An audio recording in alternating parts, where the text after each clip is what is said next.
The red bus situation, transportation on the island. Currently, we only have one red bus in operation. The three other buses are out for repair and awaiting parts, really with no clear timeline to return to service.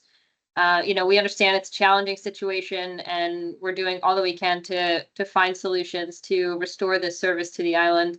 And really to reduce stress on the bus that we are running. We're considering reducing the late night schedule to give it a little bit more of a rest period. So we're exploring that option. We're reaching out to a lot of different avenues for solutions, but it's a costly proposition. So, I just wanted to mention that before we dig into the roadways, since the roadways do have a lot to do with the wear and tear that we do experience on our buses, and that others experience on their personal vehicles as well, due to all the dips and dives that are present on Main Street. So I will share my screen. Give me one moment. I think everyone can see my screen. So roadways phase 1. So this is a map of the overall project limit of work. So the red dotted line outlines the full master plan component. Phase 1 is what we're looking to discuss tonight, and that is the part of the project that we will receive constructible documents for, and that area runs from Main Street at Motorgate to the Blackwell Park turnaround, which is indicated here on the map.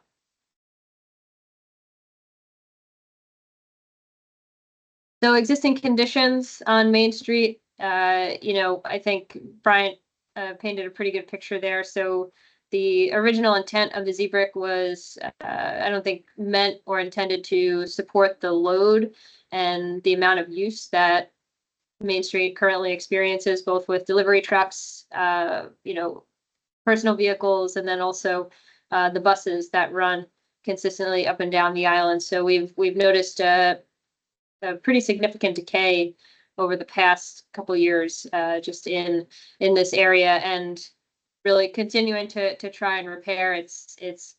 We're never going to get there with the amount of issues that we find on Main Street, especially around the utilities that exist on there. So the Z-Bricks are a large, really kind of the main focus of phase 1 is looking at removing those and installing a more stable surface. Another existing condition is the signage on the island. So if you go down Main Street, you might see several signs on one pole. There's a lot of repetitive signage that's there.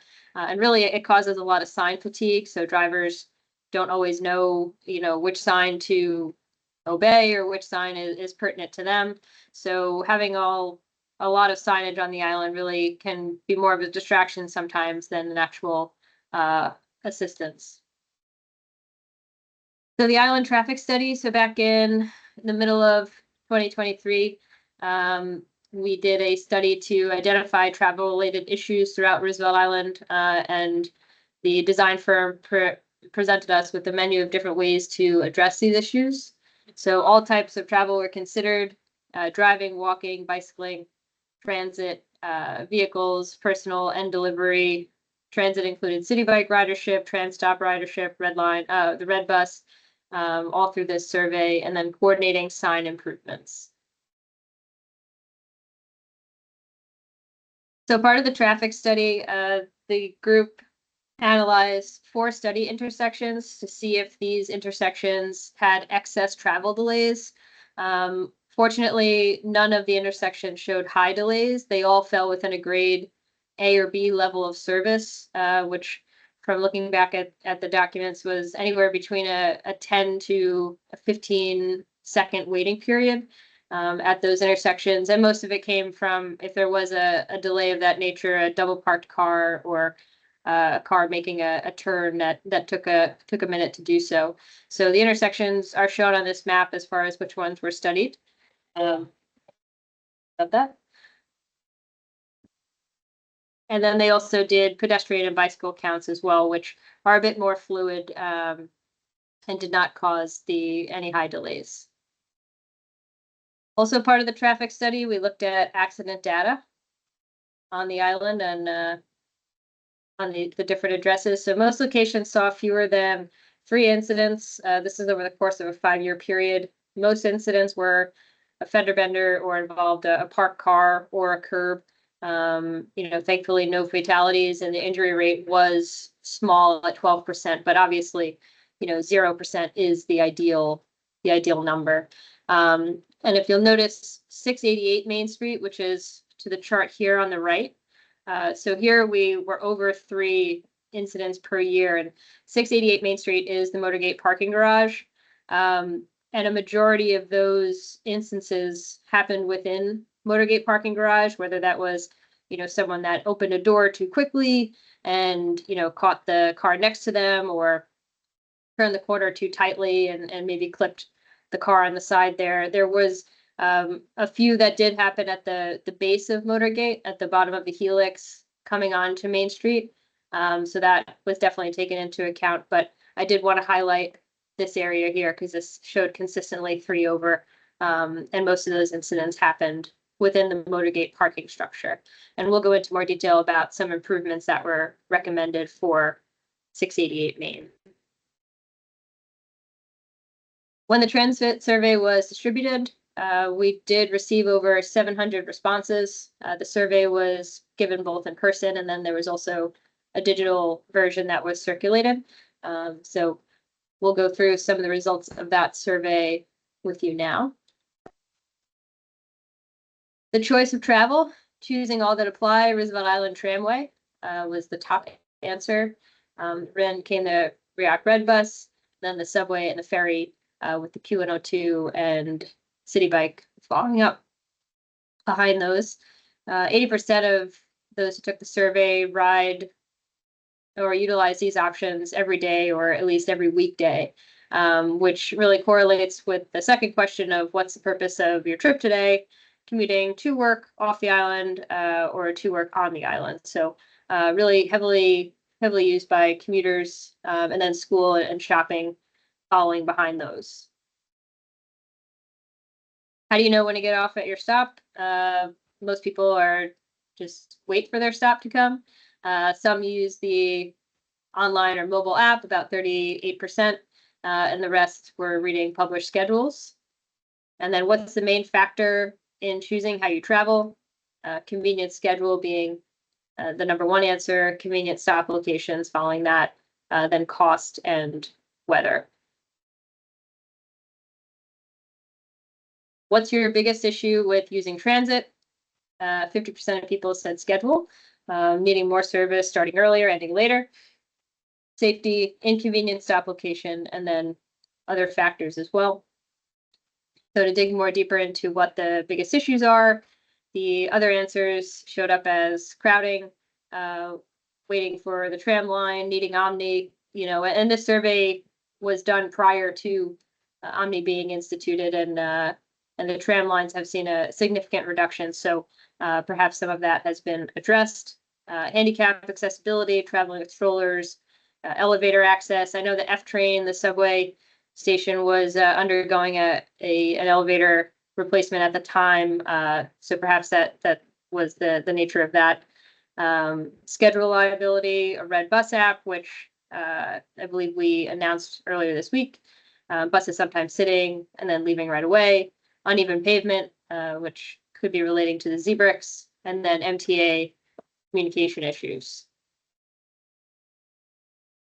So our phase 1 priorities and recommended improvements. We'll go through a list here, and then we'll get a little bit more into detail in the upcoming slides. So remember, phase 1 is the area from the helix, essentially Motorgate, down to the Blackwell Park turnaround. So removing the ZBRICS, therefore eliminating the uneven surfaces and preventing the trip hazards and wear and tear on vehicles that utilize this main thoroughfare. Installing concrete pads at bus stops, providing that stable and accessible boarding area for improved safety and comfort. Introducing slightly raised pedestrian walkways, so enhancing visibility and safety by clearly marking pedestrian zones and reducing accident risk. Illuminating stop signs, increasing visibility during low light conditions to ensure timely driver reaction. Refining and repositioning signage, clarifying traffic rules, and improving navigation on the island for a more organized and secure environment. So removing the Z-bricks, you know, not going to spend too much time on this. I think this has been something that has come up several times, you know, as far as Main Street and the more appropriate surface that would really serve the island in the best way and provide that safe environment both for pedestrians and for drivers. So the goal here, removing the Z-bricks, reorganizing the utilities if needed, restabilizing the utilities, and then bringing the surface up to the regular grade with the right material to provide that better surface for everyone that uses it. Concrete bus stop pads. So durability, accessibility, and safety, right? Durability, concrete is a long-lasting material that'll withstand the heavy weight of the buses for their frequent stops on the island. Accessibility, providing that stable surface for when passengers are loading and unloading, and then also enhancing the mobility, accessibility for wheelchairs to allow the bus to reach that even surface on the sidewalk. And then safety, minimizing that risk of tripping or slipping by eliminating that uneven surface and having a nice, smooth concrete pad for the buses on the island. Slightly raised pedestrian crosswalks. So enhancing visibility so it's a little bit more noticeable for drivers, easier for drivers to see that there could be a pedestrian on the road, and then reducing the risk of accidents. Improving safety overall, so creating that physical barrier that really separates the pedestrian traffic from the vehicular, hopefully lowering the chances of collisions. Better accessibility, so raised walkways that can be designed with a slope or a ramp, so acting as almost an impromptu speed bump. Reducing traffic speed, so the presence of the walkway can serve as a visual cue for drivers that they should be starting to slow down, you know, and being mindful of that upcoming walkway. And then also considering rumble strips to encourage drivers to reduce speed. The design team did want to stress that, you know, rumble strips can be noisy, and you know, the recommendation is to keep them at least 500 feet from residences, schools, hospitals, and other sensitive areas. So something to consider. The Main Street corridor from Blackwell House to north to Westview, they recommended a pedestrian crossing control. So we have bollards in some of the areas along the East Main Street, but recommending perhaps putting in more bollards or any benches with vertical backrest to discourage pedestrians from crossing outside of the crosswalk areas and into traffic. Traffic control sign reduction, similar to the first, or one of the first slides that we went over, you know, having too many signage components on a pole can cause a driver to become distracted and not serve the purpose of that the sign is intended. So clarifying and reorganizing that signage so that it is clear for everyone. Island-wide recommendations, raisable plow markers to enhance visibility during low light or inclement weather, making sure that drivers can clearly see the lines in the road. These markers can be adhered to asphalt pavement, which we would be putting down on Main Street to help with that visibility. Roadside or curbside reflective delineators, so where the sidewalk is immediately adjacent to a vehicle, having the curb posts and reflectors to help with the path of travel for drivers and then act as a deterrent for pedestrians from crossing the road. Main Street being a main, not only thoroughfare for people going through Main Street, but also a main delivery point for the small businesses and the shops on Main. The recommendation was made to have scheduled delivery time for all of the shops and businesses on the island to reduce the amount of double parking, reduce the amount of congestion that can create either traffic hazards or vehicle accidents that due to the tight confinement of Main Street corridor. Shuttle vans were discussed and recommended to lower the nighttime due to low nighttime ridership. buses could be replaced with shuttle vans at night to help give the bus fleet a rest and allow for the shuttle vans to take the riders where they need to go. And then for 540 Main Street specific, reinstalling the northbound stop signs with a horizontal bracket so that it's more visible for drivers. And I know some of them we can't put out fully on the outside of the column because the buses ride so closely to the east side of the roadway that they end up clipping them and taking them down. So having a horizontal bracket would help make it more visible to drivers, but then also reduce the risk of a bus clipping it on its way out, or a delivery truck.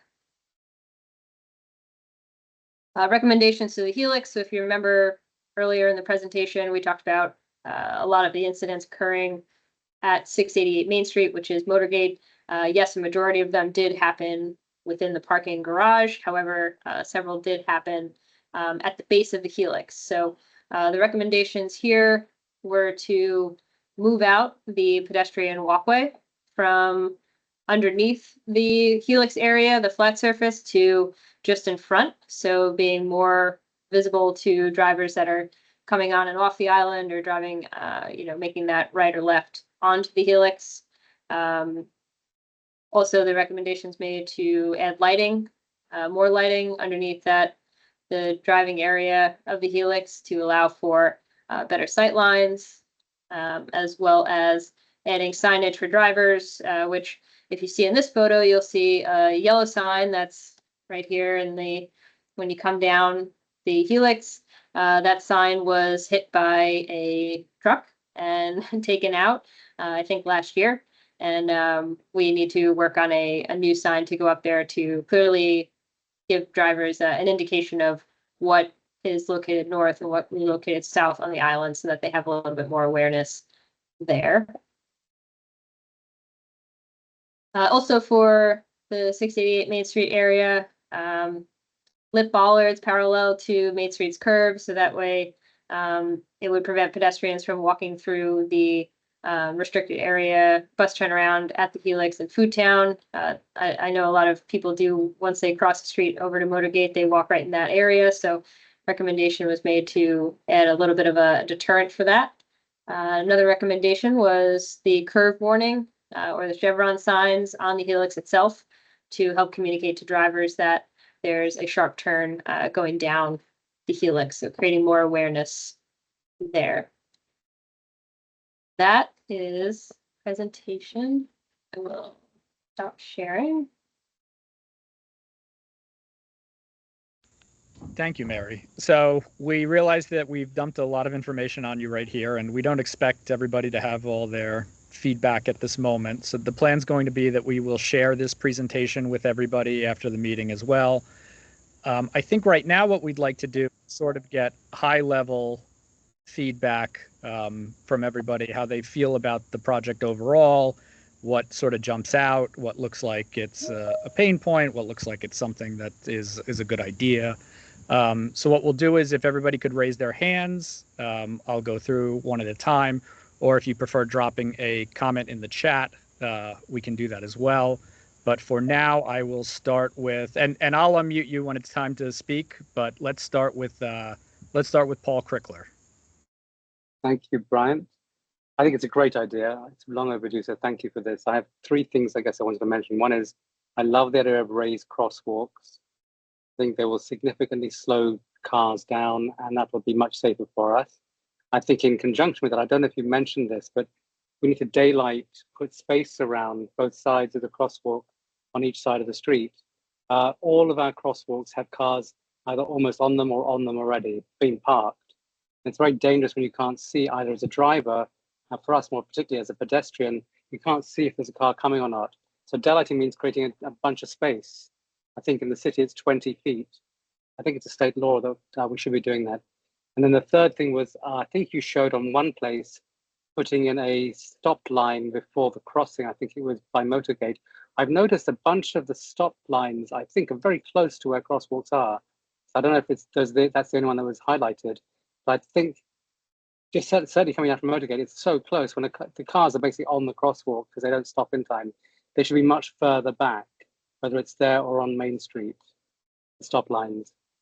It's like if I cross if I cross Main Street going to the library, I don't know, a quarter, half the time, cars are actually stopped on the crosswalk because the line's far too close. Those are three things I had. Thank you, Brian. Thank you, Paul. That's good feedback. We appreciate it. I will go to Tom Matt now.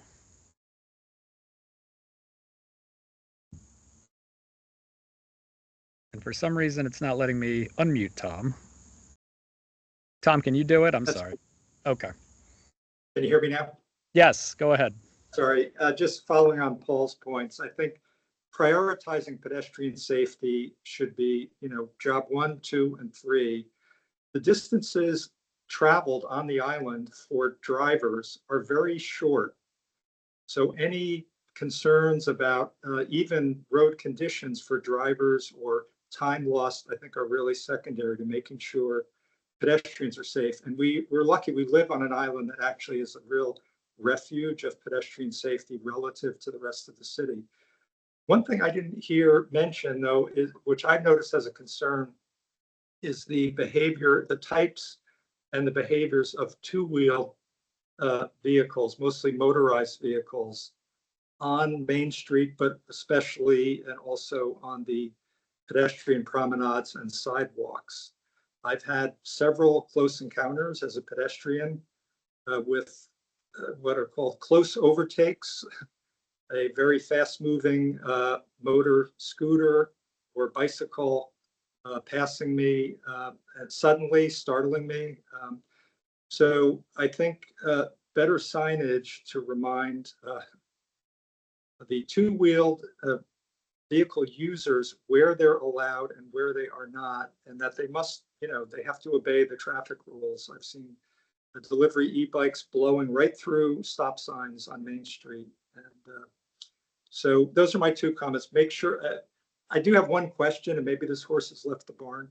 Is the issue really the Z blocks or the what's underneath it? Because having lived in the city for a while, I don't know when the Main Street was paved last, but for an asphalt street anywhere in the city, if it's been, decades since it was repaved, there are going to be a lot of issues, potholes and so forth.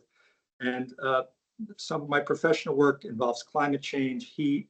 Asphalt is, not good for the urban heat island and for the thermal and comfort of pedestrians. So if there are a way to properly underlay whatever the surface is, try to pave the street with something that's going to be a lighter, less heat absorbing surface, I think that would be a good thing to consider.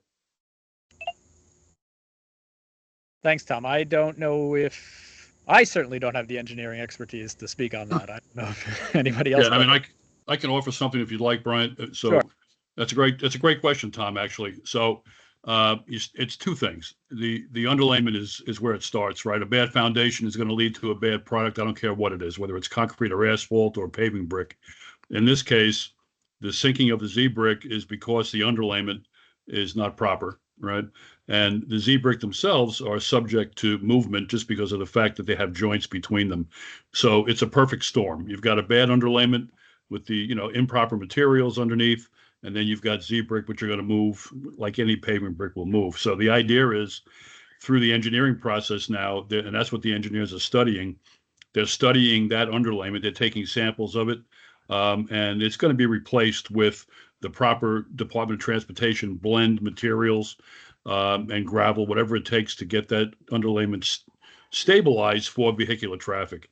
And then the top surface is still being looked into to decide what the best route to go is.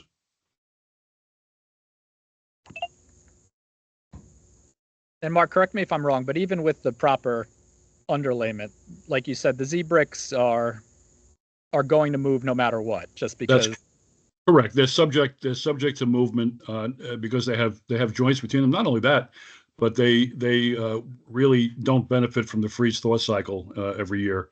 They get heaving, you get ice underneath and so forth. So they're bound to move no matter what you do. And that ends up taking up, I think, quite a bit of our maintenance team's time, just to throw a little extra background on that. And it's, you know, we see it on the roads, we see it on the sidewalks. I think we spend an inordinate amount of time fixing Z-bricks, just because of the nature of what they are. So just putting that out there. Thank you, Tom. Appreciate it. I'm going to go to Judy. Judy, can you unmute yourself? Because I seem to not be able to.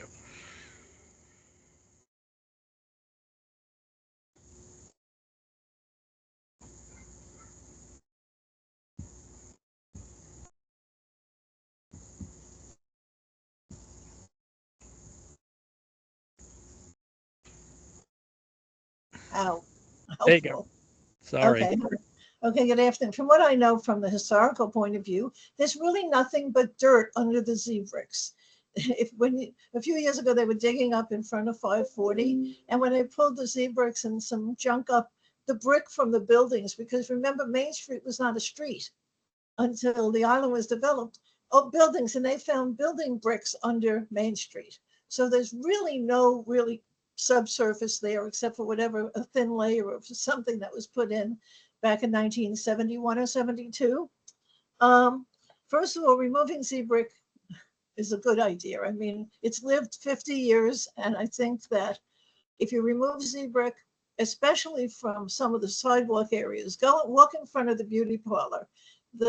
It's angled. The sidewalk must have like a 20-degree angle. And if you're with a walker or a wheelchair, you're suddenly veered off into the gutter. So leveling Main Street, especially around certain areas, is an excellent idea. The only thing is, paving like we have in front of Blackwell Park now is acceptable. Just slapping on pavement to repave Main Street, like on the unfortunate paving job they just did in front of Island House, of a white concrete that is just an abomination and shows no one who did this job cared. You know, if you're going to repave the island, the aesthetic, make it something looking aesthetic. Don't just get the utilitarian lowest bid look.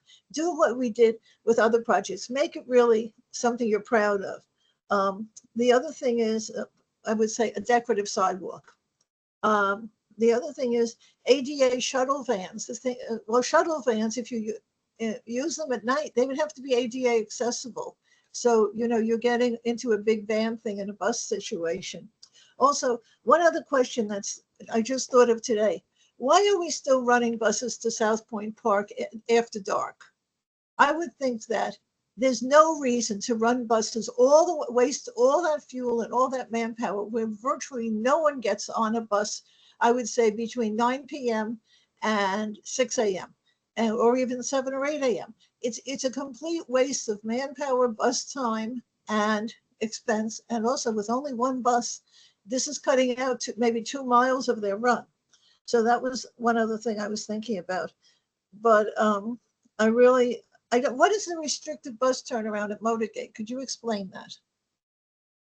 Since we haven't had a bus turnaround there in 10 years. Yeah, I think it was more the vehicle turnaround, Yeah. that's driveway that's underneath the Helix. Well, I mean, there's no problem with people use it. You just don't want people turning their cars around there.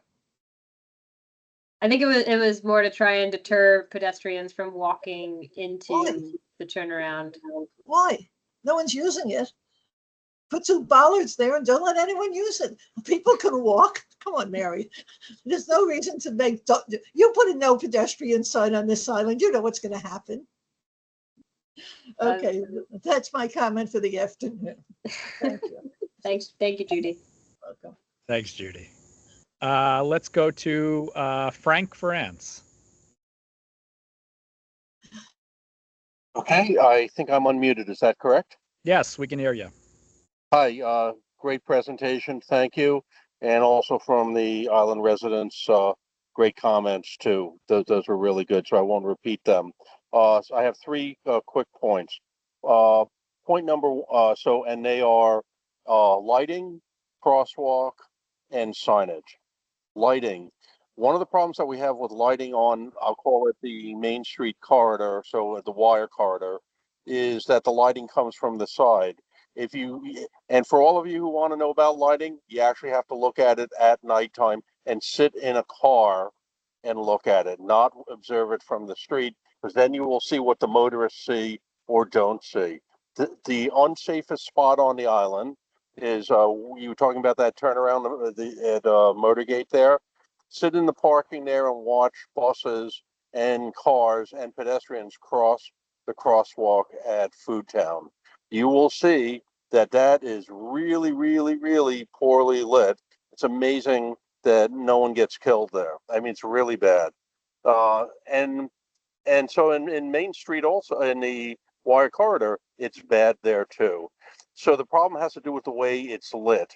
And if you take a look in Southtown, you'll see that we have the overhead lights, and they actually light up the street better in the intersections. We can't put that kind of lighting, certainly in the Wire Corridor, because then that goes into people's eyes in apartments. But I'm saying the lighting is the key problem on that. And to add on to that, I think Paul had said before about the the raised intersections. Think about getting a twofer on that. If you have the raised intersections, then you don't need the speed bumps. Okay, that actually can be an aesthetic and good traffic engineering, and a good combination just all around. On the crosswalk, at least the way you've diagrammed it, seems to be inconsistent with common traffic safety, because what we generally want to do is we want to get the pedestrians away from the traffic, not closer to the traffic. So the present crosswalk at the Helix base there is actually the safest way to do it. I think you should look at lighting and other things. And I've always said a traffic light or something like that would greatly help, with a walk, don't walk sign. And then the last thing I'd say on signs is real quick, and I said this in your meeting, previously, there are some signs that really need to be repeated for regulatory reasons every block. And so in the Wire Corridor, because those are considered driveways, those are new blocks. That's the reason why you have to have a sign pretty much every crosswalk regarding parking or something like that, or U-turns. However, there are certain things that you can do island-wide. What Mary said about the big yellow sign, you can put actually a regulatory sign on the way down on the ramp and say, and this is particular for New York State, it's permitted in villages and localities and such, get all your regulatory signage on there, the speed limit, the no parking, the no U-turn, and things like that apply island-wide unless otherwise authorized. And then that cuts down having to repeat it every block. I think so. There's some creative things you can do there. But as someone said before, I don't remember who it was, maybe it was Tom, who said the pedestrian safety, is really key, and lighting on the crosswalks is really a key safety issue. And I'm happy to follow up with this afterwards. Thank you for having this meeting. That was good, and I think you have some great ideas, and also from the community too. Thank you. Thank you, Frank. We appreciate that. I will go to Deborah Drucker now. Deborah, can you unmute yourself? I think I did it. Yep. Yes? Okay, great. So thank you too for doing this. Obviously, our roads need a lot of work. And what I was just thinking of, for many of our early folks who were pioneers here, we understood this island was going to be car-free. And obviously, we have evolved, and we have many cars, trucks, and lots of activity going on the roadways. And I think that has to be taken into consideration. What the early designers thought of is not necessarily working for us now. And also, some of our early folks now have aged, and some of us are disabled, and it's very difficult with all the cars that are parked and double parked to even have the drivers wait for us in the right spot. And it causes a lot of issues. So I was hoping that within this project, we would see some work that would be done so that, for instance, in the court area of Rivercross, between Rivercross and Island House, a car could actually drive in there to wait for someone to get into the car. And hopefully there would be other spots on the island that you'd be able to do the same thing so that it would be allowed, and if possible, accommodations that would have, I guess, constructed for that to happen. I know that you're saying, it sounds like it's a suggestion for the stores to ask their vendors to deliver overnight. But if it's a suggestion and not mandated, I don't know how you can mandate it.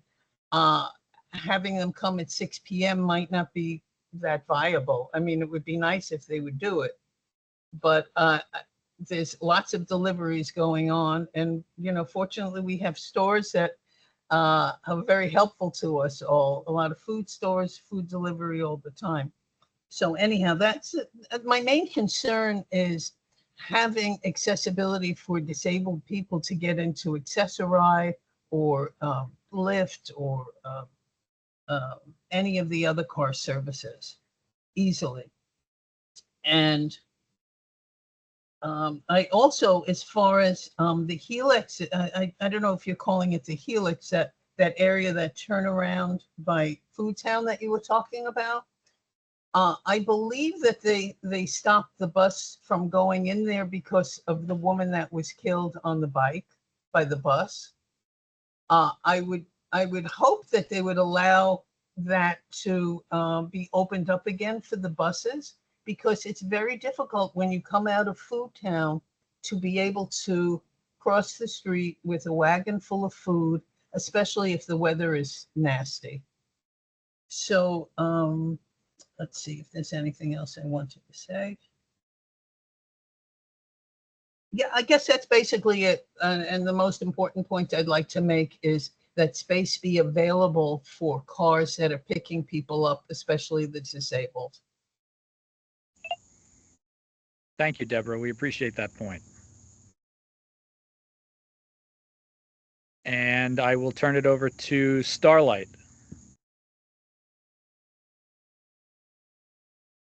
I'm sorry, Starlight, if you can unmute yourself. I'm having difficulty on this end doing it.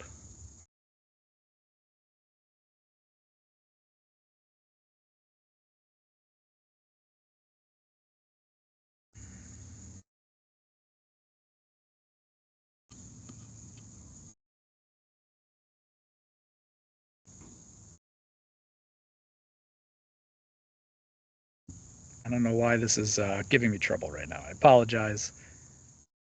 Okay, I found it. I'm sorry. There you go. Thank you. I just, I'm sorry, I have a little cold. I just wanted to basically agree with what Judith said, and to also add the fact that I see, after quite some time of me complaining every opportunity that I have about the stop signs being lit up. And now I'm starting to see, slowly but surely, the little lights, flashing lights, which is what I've been trying to get them to understand how important that is to get the flashing lights around the stop signs. And I've noticed like maybe 4 or 5 stop signs with the flashing lights, but they're not everywhere. And I'm just trying to figure out, when is that going to be completed? And also about the other problem with the pavement and the Z-bricks that Judith was talking about. And I myself, I'm disabled, so I understand what they're saying when you start to move things around, how it shifts you. So when I'm walking, I notice that I start to feel like I'm on an incline going down, and I can't manage to control my device because it's pulling me in that direction, whichever it happens to be, whether it's veering to the left or to the right. And also when I do use Accessori or other vehicles, I noticed that it's a problem. They're either on the opposite side of the street or they're being chased by PSD down to the Motorgate Garage or near Food Town. And that's not what I pay for. I pay for door-to-door service, not, oh, walk down and catch your accessor ride or your Lyft or whatever down the block, which is a pain in and of itself.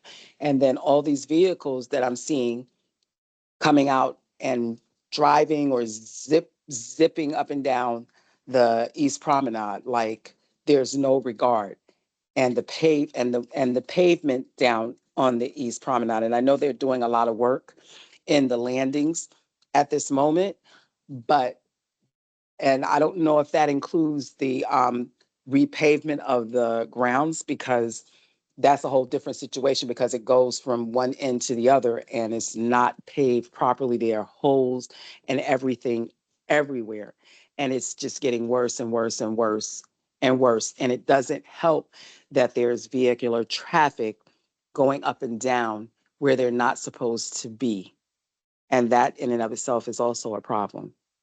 And I get what Judith said about the design, because if you're going to remove Z-bricks, what other design or what other pattern are you going to put there that's going to make it look, like what everyone's paying for, because we're paying a lot, we're paying quite a bit to live here, and we want it to look special and unique and different. And this is why people come here, not because we look or have the same energy or feeling like everywhere else in the city. So I wholeheartedly agree with Judith and the other people who have spoken. And this is an island for pedestrians. And I'm not saying that, oh, stop cars. No. But at the same time, this is a place where children run and play and pedestrians are walking. And we shouldn't have to be looking around every corner thinking, oh my God, a motorcycle or an electric bike or an electric scooter is going to run me over when I'm toting groceries or have my child or walking my dog. That should never be an issue or a problem, but it seems to be a problem. And I've noticed it with getting even worse in the last 2 years, 3 years even. It's gotten worse and really out of control. It's like the cars are, trying to, keep up with the number of residents, and you have that many cars or half of the amount of cars of the residents. It's just the island, I don't think, is built to sustain that. And that's all I have to say. Thank you. Thank you, Starlight. We appreciate that. And the blinking stop signs, we've been putting them in sort of an order. I think we have some more on the way. Initially, the idea was testing them out near PS 217. A lot of kids. There was also good sunlight. They're solar powered. They've been great. We added them at the tram. We added them at the F train. They've worked great so far there too. So I think you'll be seeing more of those in the coming weeks and months. Let me just check the chat really quick. Anthony Sanchez, stop sign by Fuji East restaurant, driver keep passing the stop sign, making it dangerous for pedestrians. There have been several times where I am getting to the cross with my children and cars are not stopping and going right through the stop sign. Other occasions where a large van parks in the corner and drivers are not able to see the stop sign. So Anthony just pointing out some stuff at Fuji East. Yeah, and that's actually, Anthony, that's on our list. And I think that relates back to Paul's point about daylighting. So we're going to, we're that's on our radar to look at.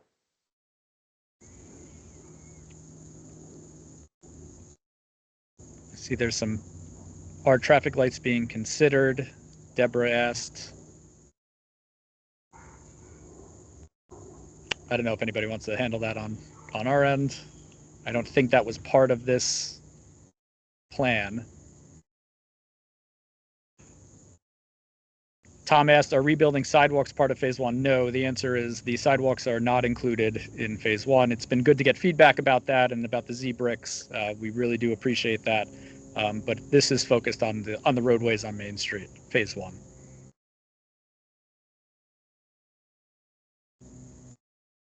We got a couple of, I'll go back to Judy. You want to unmute yourself again? Okay, a few more tidbits. It's trouble when you live here so long, you know all this junk.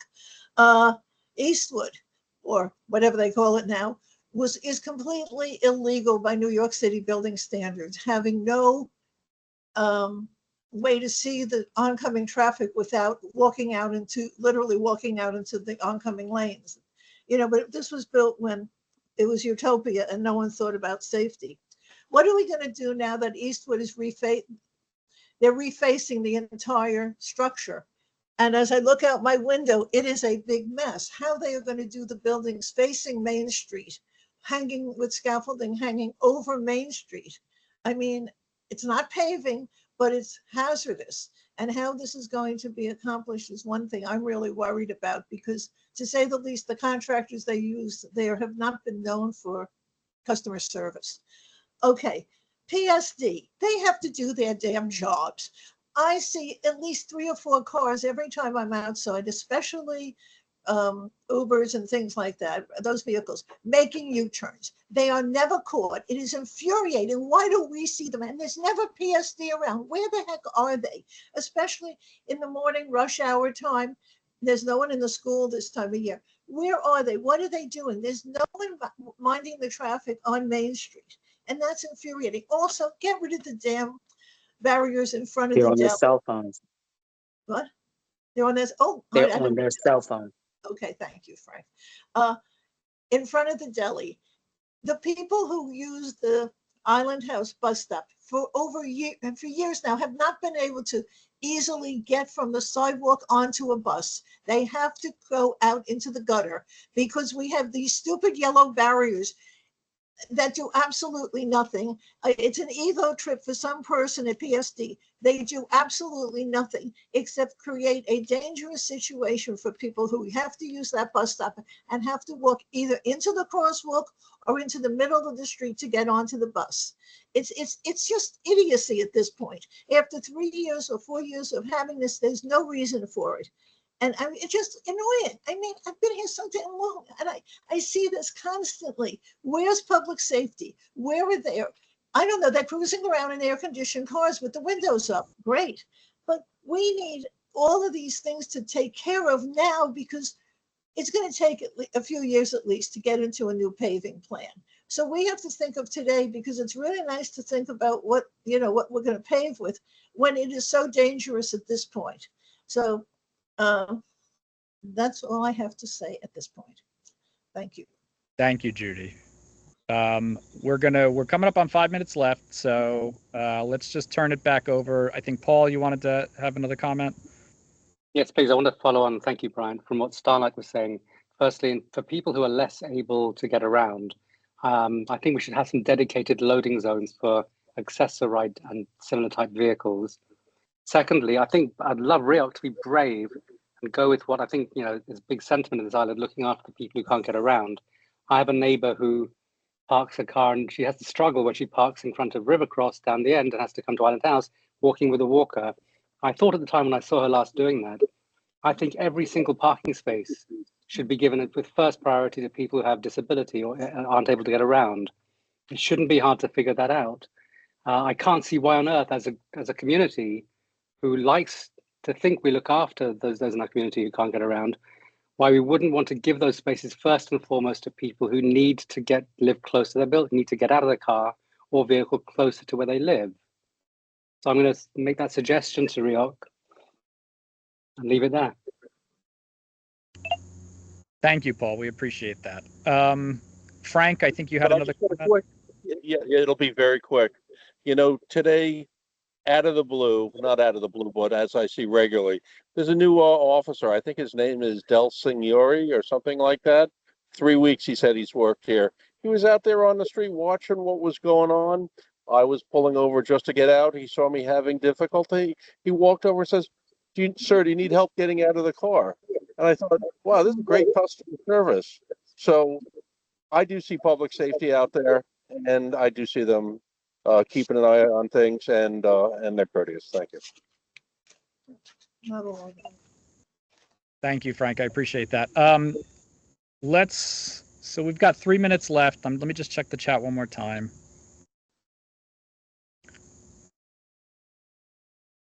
Kumar, curious, what are the options for underlayer and top layer for replacing the roadway? I joined the presentation near the end, unfortunately. And 2, New York City Transit app shows red bus location per REOC. Maybe have electronic display showing this info at the subway and tram station. Mark, do you just want to run through that overlay one more time? Yeah, sure. So the underlayment, so the engineers that are designing the job, that's part of their job is to look at, and based on the traffic studies, they have a very, very good idea of the frequency of trucks, size of trucks, the weight of trucks, the weight of vehicles that are traveling up and down Main Street and around the island all the time. So that underlayment is going to be a material that is designed to support vehicles on highways and on expressways. So because of the frequency of the traffic and the load of the traffic. So the materials will be designed around that. As far as the top coat, the options are basically asphalt, and then there's concrete mixes that can be used. But again, you want something that's going to expand and contract properly. You want something that's going to be, as durable as possible, which kind of eliminates concrete as far as a paving methodology for roadways. It's just not used on major roadways. So they're looking at asphalt. They're looking at different blends. There's a lot of modern asphalts that are being used in the industry right now. So that's all part of the design process. So as the design goes along, we'll be able to report back to everybody as far as what the options are based on current standards. Thank you, Mark. I appreciate that. So we are right at 7 o'clock. I think this has been tremendously helpful and very informative for us. So I just want to thank everybody on the call for this. I think the game plan is we'll share the slide deck with everybody after the call, and we will schedule another meeting for 2 weeks from now. I think the idea is we'd like everybody to sort of digest the ideas, think things through, and then come back. And if you have any new thoughts, any new ideas, any new feedback, we'd really like to hear it. So with that, I just, again, want to thank everybody. I don't know if anybody else from REOC has any final parting words, but, these types of engagement meetings are really helpful for us and allow us to make informed decisions that hopefully will be well received. Yeah, just echoing those sentiments, Brian. Thank you, everyone, for your time and your thoughtful feedback. And it's really great for us to hear this before the design phase really gets started on the shape of what everything's going to look like. And some of these things, some of these recommendations are things we can do before the project even goes into construction. It's things that we can handle, with our operations team. So thank you, everyone, so much for the time, for the feedback, and I look forward to hearing more and seeing everyone in, I think, 2 weeks, right? So thank you. 2 weeks. Thank you, everybody. Have a good night. Okay. Have a You good night. too. Night. Good night. Good night.